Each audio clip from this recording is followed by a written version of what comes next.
Hi అండి, అందరూ ఎలా ఉన్నారు? ఈరోజు నా స్టైల్లో పెసరపప్పు చారు రెసిపీ చూపిస్తున్నాను.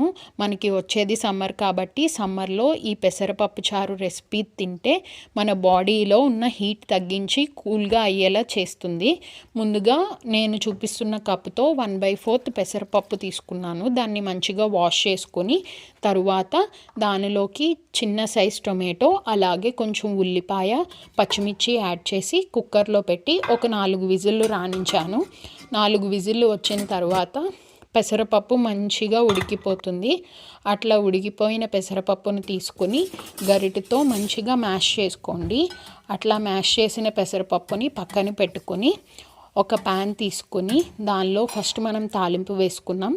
తాలింపుకి కొద్దిగా ఆయిల్ యాడ్ చేసి దానిలో ఆవాలు, జీలకర్ర, అలాగే కరివేపాకు, ఎండుమిర్చి, వెల్లుల్లిపాయ వేసి బాగా వేగనివ్వండి. అట్లా వేగిన తర్వాత దానిలోకి కొంచెం ఇంగువ యాడ్ చేసుకోండి. ఇంగువ కూడా కొంచెం వేగిన తర్వాత దానిలోకి మనం ఏదైతే మ్యాష్ చేసి పెట్టుకున్నామో ఆ పెసరపప్పుని దీనిలో యాడ్ చేసుకోండి.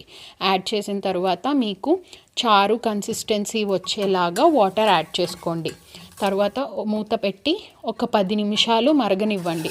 10 నిమిషాలకి పెసరపప్పు చారు చక్కగా మరిగిపోతుంది.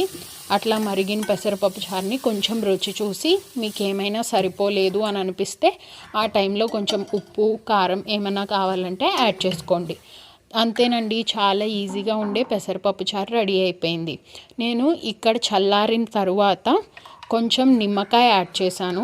ఒకవేళ మీకు గనక నిమ్మకాయ వద్దు అని అనుకుంటే మనం వాటర్ యాడ్ చేసిన తర్వాత చింతపండు వాటర్ కూడా యాడ్ చేసుకోవచ్చు. అది కూడా బాగుంటుంది. కానీ నేను ఇక్కడ నిమ్మకాయ వాటర్ వేసాను.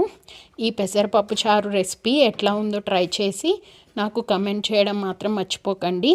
అట్లాగే మీకు గనక నా వీడియో నచ్చితే please like, share and subscribe to my channel. Thank you for watching. చాలామంది మన వీడియోస్ చూస్తున్నారు కానీ ఎవరు సబ్స్క్రైబ్ చేసుకోవట్లేదు.